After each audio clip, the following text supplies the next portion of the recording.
What's up, y'all? Thank y'all for tuning in to another episode of In the Paint with Jay. I am your host. Make sure you like, make sure you subscribe to the channel, y'all. Make sure you like and make sure you subscribe to the channel as we continue to cover everything that has to do with women's basketball content, y'all.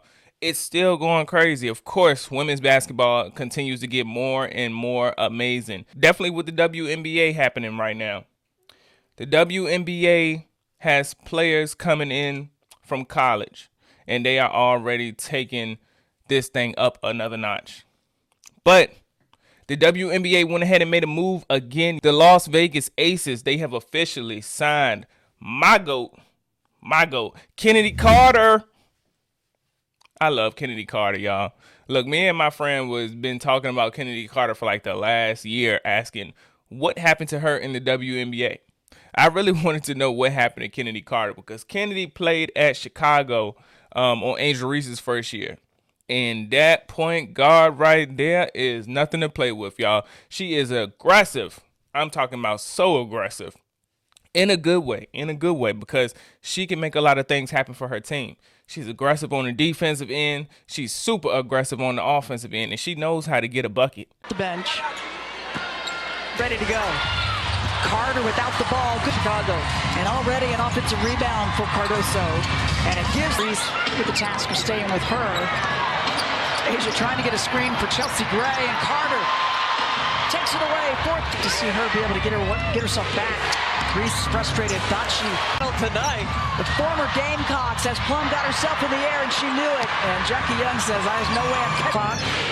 Down to 5. There's Carter again, just the rehab retired. Carter in the paint, gets it. She will get a bucket on you. Chennedy Carter is nothing to play with. And for the Aces to sign her, with Aja Wilson already on the team, another championship is what I see that being.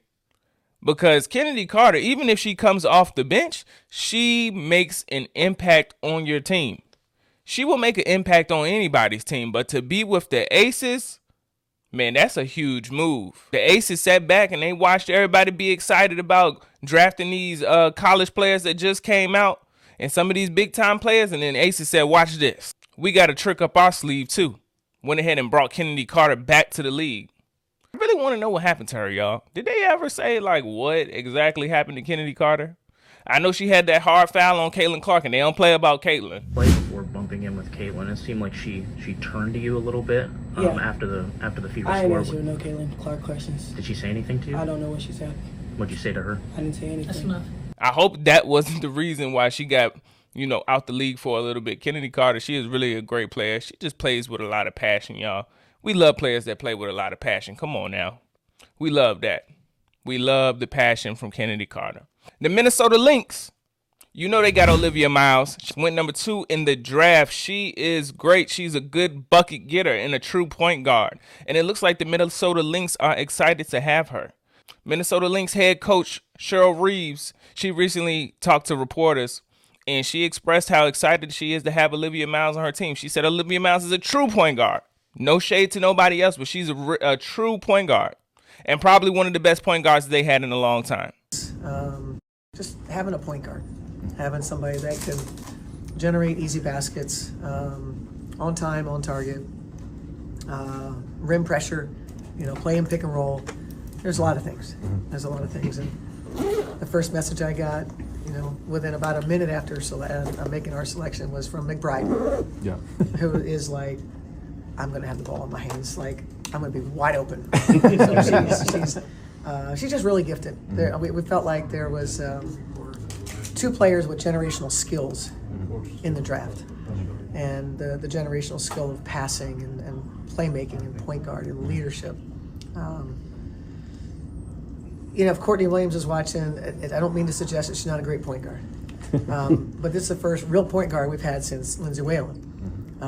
When I say real, like that kind of generational makes a living doing it. And so, yeah, we're really excited for sure. After seeing that interview, if you ask me, it sounds like Olivia Miles is about to get some playing time with the Minnesota Lynx. That's what it sounds like to me. I see somebody that's about to get a lot of playing time. Shout out to Olivia Miles coming in straight into the league, and it looks like she's about to make a big impact. She just got to show them what she can do, come into these games and show us what we've been seeing her do all the whole time while she's been in college. And I'm very interested in seeing what's going to happen with her in the Minnesota Lynx. Now, before I close out the show, I do have a debate for y'all. I have a little debate for y'all because Dawn Staley, she recently had a new interview about 2 days ago, and she spoke about the NBA and female head coaches. And she said that she feels like the NBA is not ready for female head coaches. And I feel the same way. Here's what Dawn Staley said. No NBA team is ready for a female coach right now. Not one. One, you have to prepare for it. You can't just interview. Prepare for it. Culturally, you have to prepare for it. Culturally. Because I did ask questions like, how would you hiring me impact your job on a daily basis? Because it would. It would impact the media. It would impact like the owner. Why would you do such a thing? You know, they have to take on more than the norm if they hire a male. And you have to prepare your franchise for that. Yeah. Not just your players. Of course, they have to be in agreement that this is the best thing for the franchise. You have to get the GM is going to be asked questions that they've never been asked before. Yeah. The president, the owner, like all of the staff members. I mean, I think it would be a great thing, no?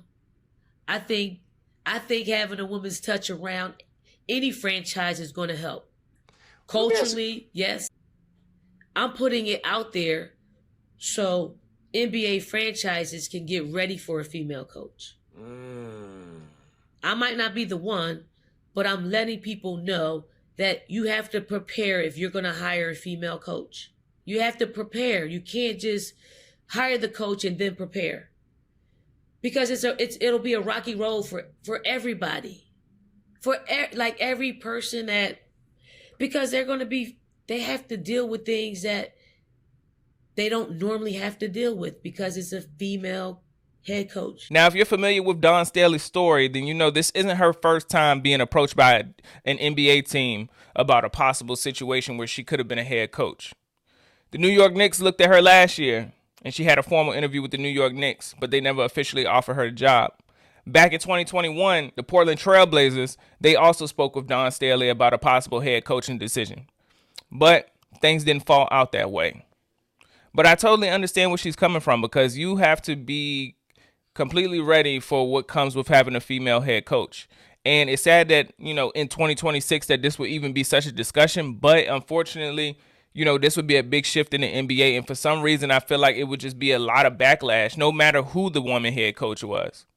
But with that being said, what other female head coach as prolific as Dawn Staley? There is a few others. But which one would take that jump and leave college and go to, you know, the NBA and coach a big team? I see Dawn Staley being the first. She is an innovator. She moves to the beat of her own drum. Dawn Staley can make a whole shift in the game. But if Dawn Staley leaves the Gamecocks, y'all, what would that mean for the Gamecocks? That would be very interesting. I know the Gamecocks, I know she'll leave them well and have a lot of resources for them, and they already have a good coaching staff behind her. With Dawn Staley without the South Carolina Gamecocks, that just don't sit right with me. It's just like I just can't vision it. When you think of South Carolina, you think of the players too, but the coach is a big picture in that. And because what Dawn Staley has built over there, it has changed the game of college basketball. And a lot of people probably didn't start watching college basketball until Dawn Staley made South Carolina such a household name.